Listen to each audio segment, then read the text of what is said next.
मंच से ओवैसी बोल रहे थे जिस वक्त ये काले झंडे दिखाए गए और हूटिंग की गई वहां पर ओवैसी के विरोध में, और बाकायदा इसका वीडियो भी बनाया गया। हिमांशु तिवारी हमारे सहयोगी हमारे साथ में जुड़े हुए, सीधे रुक करेंगे। हिमांशु, 5 विधानसभा सीटों पर अभी तक प्रत्याशी घोषित किए हैं, लेकिन उन 5 विधानसभा सीटों पर जब प्रचार करते हैं तो हूटिंग हो जाती है, काले झंडे दिखाए जाते हैं।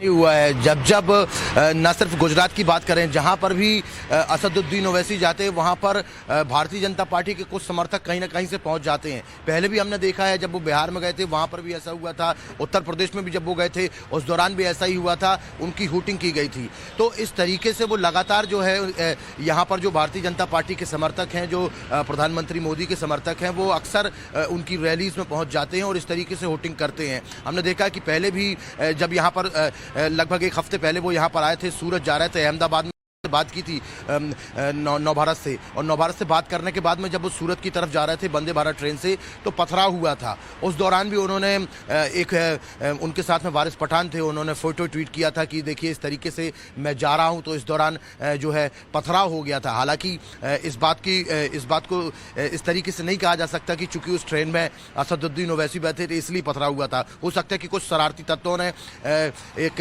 इत्तेफाक से उस ट्रेन में पथराव किया हो, लेकिन सबसे बड़ी बात यह है कि ओवैसी जहां पर भी जा रहे हैं और जिस तरीके की भाषा का वो इस्तेमाल करते हैं, अक्सर वो भड़काऊ भाषा का इस्तेमाल करते हैं और उससे कहीं ना कहीं कुछ लोगों की जो भावनाएं हैं वो आहत हो जाती हैं, और जब उनकी भावनाएं आहत हो जाती हैं तो वो कहीं ना कहीं इस तरीके से उसका जो प्रतिफल है वो सामने निकल कर आता है। अक्सर जब भी वो कोई बयानबाजी करते हैं उसके बाद में जब दूसरी जगह कहीं जाते हैं तो उसकी प्रतिक्रिया जो है वो देखने को मिलती है। और एक बार फिर से हमने यही देखा कि जब वो सूरत में अपने कैंडिडेट के लिए प्रचार करने के लिए गए थे पर, और जैसे ही उन्होंने अपना भाषण शुरू किया था तो उसी दौरान जो है कुछ युवक जो है वो उनको काले झंडे दिखाने लगे, उसके अलावा उनकी हूटिंग करने लगे, और फिर उन्हीं लोगों ने ये जो वीडियो बनाया और वीडियो बनाकर। अच्छा मानसी, क्या लगता है कि इस विरोध के बाद असदुद्दीन ओवैसी इस बात को समझेंगे कि अगर वो कहीं पर चुनाव प्रचार करने जा रहे हैं तो हर जगह हिंदू मुस्लिम ये वाला कार्ड काम नहीं आएगा? आप विकास की भी बात कीजिए, उनकी तरक्की की बात कीजिए, लेकिन हर बार अगर आप बीच में लकीर खींच देंगे, हिंदू मुस्लिम की बात करेंगे, आप विभाजन की बात करेंगे और आप बीजेपी पर ठीकरा फोड़ देंगे तो ये काम नहीं आने वाला। ये बात समझेंगे ओवैसी?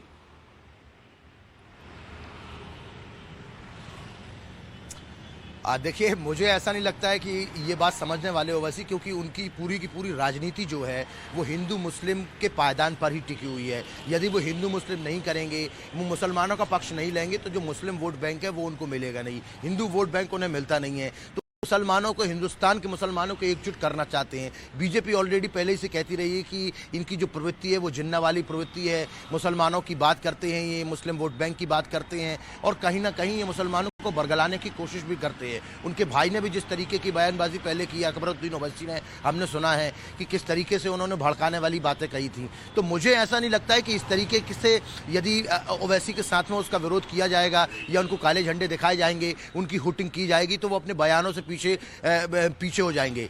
बनस्पत मुझे तो ये लगता है कि आने वाले दिनों में और भी ज़्यादा प्रखर होके और मुखर होके ओवैसी जो है इस बात को भी जनता के सामने रखेंगे कि ये जो काले झंडे दिखाने के लिए आए थे, निश्चित तौर पर ये भारतीय जनता पार्टी के युवा मोर्चा के कार्यकर्ता रहे होंगे, जिन्हें भारतीय जनता पार्टी ने और मोदी जी ने मेरे पीछे लगा दिया है कि जहां पर भी मैं रैली करने के लिए जाऊं वहां पर विरोध करें।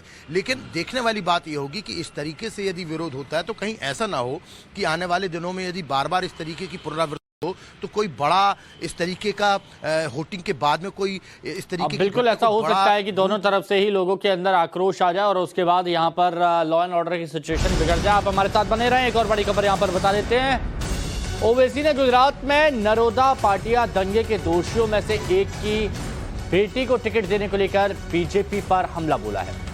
ओवैसी ने आरोप लगाया कि बीजेपी गुजरात के 2002 दंगे के पीड़ितों के जख्मों को ताजा रखना चाहती है।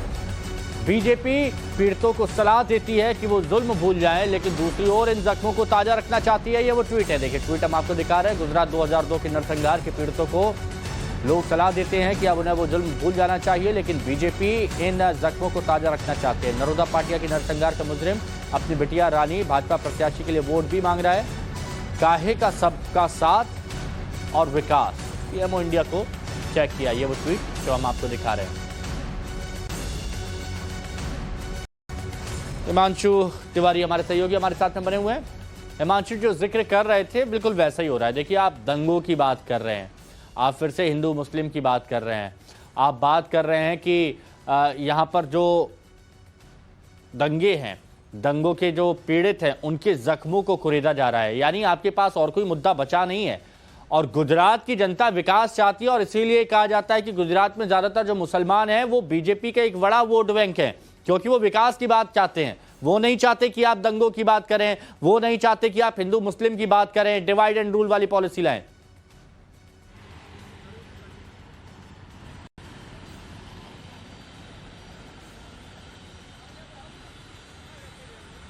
हिमांशु, सुन पा रहे हैं?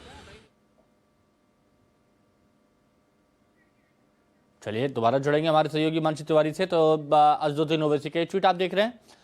गुजरात 2002 के नरसंहार के पीड़ितों को लेकर उन्होंने ये ट्वीट भी किया एक तरह से, और कहा कि बीजेपी प्रत्याशी के लिए वोट भी मांग रहे हैं।